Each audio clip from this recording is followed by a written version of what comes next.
யாழிசை யாழியின் உறவுகளோடு இனிதே இணைவது நான் உங்கள் சிநேகிதி சசிகலா திருமால். இன்றைய பதிவில் நாம் அக்னி நாயகன் அப்துல் கலாம் பற்றித்தான் காணவிருக்கின்றோம். கனவு காணுங்கள். கனவு என்பது நீ தூக்கத்தில் காண்பது அல்ல, உன்னை தூங்கவிடாமல் செய்வது எதுவோ அதுவே கனவு. கனவு மலரட்டும்.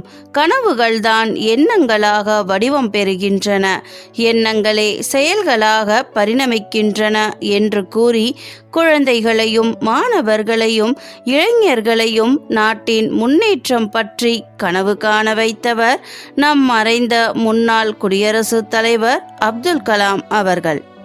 ராமேஸ்வரத்தில் ஓர் எளிய குடும்பத்தில் பிறந்த ஏபிஜே அப்துல் கலாம் விஞ்ஞானியாகி பிரதமரின் அறிவியல் ஆலோசகராகி குடியரசுத் தலைவராக உயர்ந்து 2015ஆம் ஆண்டு இதே நாளில் மறைந்தார்.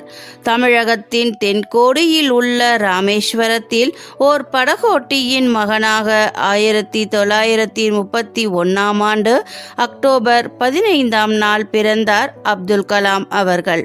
உயர்வடைய வேண்டும் என்ற தனியா தாகத்தால் வாழ்வின் உச்சிகளை தொட்டவர். தனக்குத்தானே கற்பிதம் செய்து கொண்டதால் இந்தியாவில் மட்டுமல்ல உலகிலேயே தலைச்சிறந்த வானியல் பொறியாளர்களில் ஒருவராய் உயர்ந்தவர்.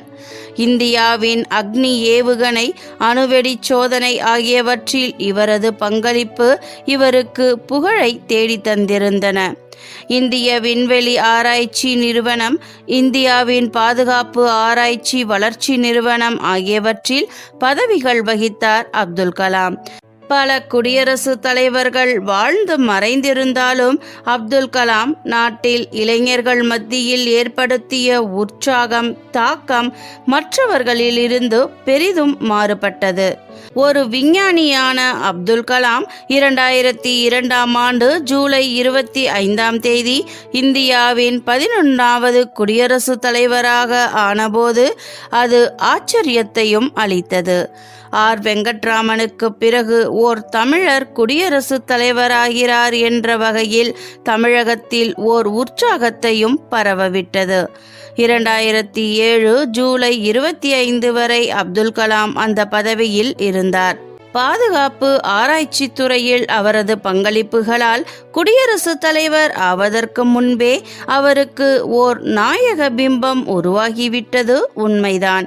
ஆனால் இளைஞர்கள் மாணவர்களிடத்தில் அவர் நிகழ்த்திய உரையாடல் மரபாக ஓர் குடியரசுத் தலைவர் நிகழ்த்தும் உரையாடலின் எல்லையை கடந்து மிக நெருக்கமாக உணரப்பட்டது அவரது புகழுக்கு ஓர் காரணம். மற்றொன்று, தங்களை போன்ற எளிய குடும்பத்தில் பிறந்து மிக உயர்ந்த இடத்திற்கு உயர்ந்தவர், எளிமையானவர் என்பது மக்கள் தங்களோடு அவரை அடையாளப்படுத்திக் கொள்ள காரணமாக அமைந்தது. அக்னி சிறகுகள் என்ற பெயரில் தமிழிலும், விங்ஸ் ஆஃப் ஃபயர் என்ற பெயரில் ஆங்கிலத்திலும் வெளியான அவரது சுயசரிதை பரவலாக வாங்கப்பட்டு படிக்கப்பட்டது. இளைஞர்கள் நம்பிக்கை தரும் நூலாக அதனை பார்த்தனர். ஆனால் 2015இல் அப்துல் கலாம் இருந்தபோது அவர் புகழின் உச்சியை எய்தினார். ஷில்லாங்கில் ஜூலை மாதம் 27ஆம் தேதி ஏற்பட்ட அன்னாரது திடீர் மறைவிற்கு பிறகு 2015 ஜூலை மாதம் 30ஆம் தேதி பேய்கரும்பில் நல்லடக்கம் மேற்கொள்ளப்பட்டது. அந்த இடத்தில் அன்னாரது நினைவாக ஓர் மணிமண்டபம் அமைக்கப்பட்டுள்ளது. மணிமண்டபத்தின் உள்ளே அரிய புகைப்படங்கள், ஓவியங்கள் மற்றும் சில ஏவுகணைகளின் மாதிரிகள் காட்சிக்கு வைக்கப்பட்டுள்ளன. இந்திய ஜனாதிபதிகளில் மிக மிக எளிமையாக இருந்தவர் இவர் ஒருவரே. நாடெங்கும் பட்டி தொட்டிகளில் படிக்கும் மாணவ மாணவிகளிடம் கூட நாட்டின் மீது தேசப்பற்று ஏற்படச் செய்தவர். ஒரு அரசாங்கம் செய்ய வேண்டிய பணியை மாணவர்களே கனவு காணுங்கள் என்று சொல்லி மாணவர்கள் மத்தியில் புரட்சியை ஏற்படுத்தியவர். ஜனாதிபதியாக இருப்பவர்கள் இப்படித்தான் இருக்க வேண்டும் என்று எழுதப்படாத சில மரபுகள் இருந்தன. பதவியேற்ற முதல் நாளே அந்த மரபுகளை உடைத்தவர் அப்துல் கலாம்.